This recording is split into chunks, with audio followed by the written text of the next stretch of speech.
ये Akashvani port Blair है। अब आप अनुपमा त्रिवेदी से प्रादेशिक समाचार सुनिए। पहले मुख्य समाचार। देश में नदियों को जोड़ने की महत्वाकांक्षी योजना के बारे में सरकार ने संबंधित मंत्रालय से खाका तैयार करने का निर्देश दिया है। अंतर्राष्ट्रीय स्तर पर वैचारिक आदान प्रदान के तहत द्वीप समूह से चुने हुए विद्यार्थियों और शिक्षकों को जापान भेजा जाएगा और ईद उल फित्र का त्योहार पूरे द्वीप समूह में कल मनाया जाएगा। देश में नदियों को जोड़ने की भाजपा की महत्वाकांक्षी योजना को आगे बढ़ाते हुए सरकार ने जल संसाधन मंत्रालय से इस संबंध में खाका तैयार करने को कहा है।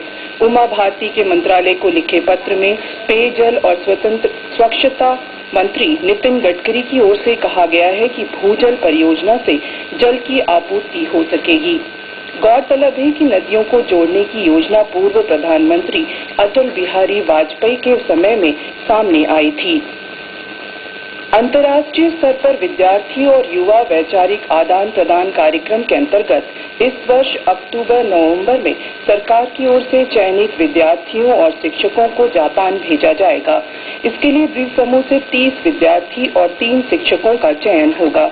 शिक्षा विभाग के सभी अंचल अधिकारियों से कहा गया है कि वे 9वीं से 12वीं तक की कक्षाओं में अध्ययनरत विद्यार्थियों के नामांकन भेजें।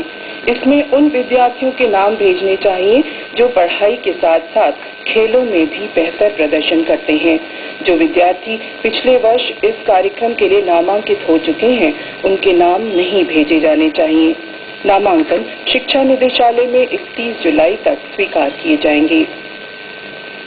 जवाहरलाल नेहरू राजकीय महाविद्यालय पोर्ट ब्लेयर से अप्रैल-मई 2014 की परीक्षा में फेल हो जाने वाले विद्यार्थी पुनर्मूल्यांकन के लिए आवेदन कर सकते हैं।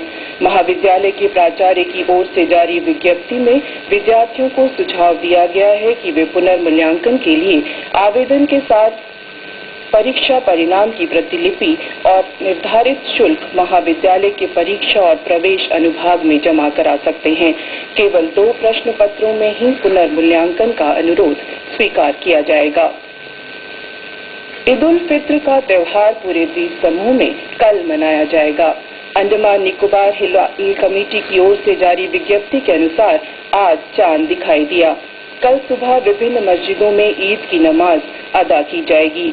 जामा मस्जिद पोर्ट ब्लेयर में नमाज सुबह 8:15 पर और पुलिस मस्जिद में सुबह 8:30 पर होगी।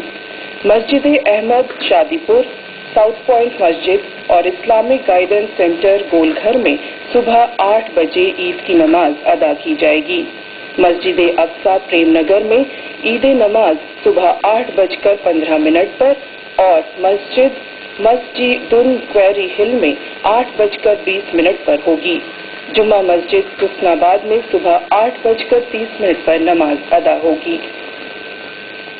कृषि निदेशक डॉक्टर घनश्याम पांडे ने लिटिल अंडमान के किसानों से अपील की है कि वे बागानी खेती के साथ साथ पशुपालन और मधुमक्खी पालन की ओर भी ध्यान दें।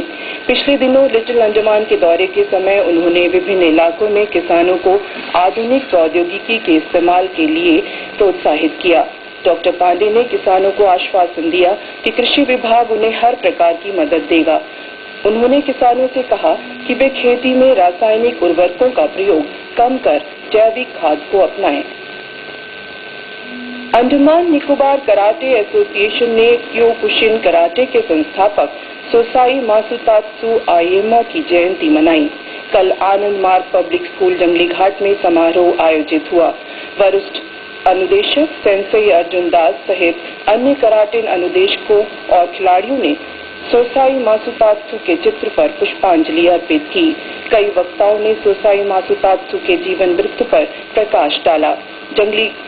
दिगलीपुर और लिटिल अंडमान में भी इसी तरह के कार्यक्रम आयोजित हुए। राजस्व विभाग ने द्वीप समूह में अतिक्रमण हटाने की मुहिम को जारी रखते हुए पोर्ट ब्लेयर तहसील के अबरडीन इलाके में सरकारी जमीन से 2 अनधिकृत ढांचे को हटाया है। करीब 200 वर्ग मीटर सरकारी जमीन को अतिक्रमणकारियों से मुक्त कराया गया। इससे पहले अतिक्रमण हटाने के दौरान प्राप्त सामग्रियों की नीलामी से प्राप्त 37,000 से अधिक रकम सरकार के खाते में जमा कराई गई।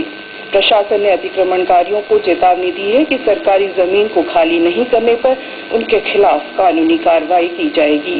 इसके साथ ही समाचार समाप्त हुआ। नमस्कार।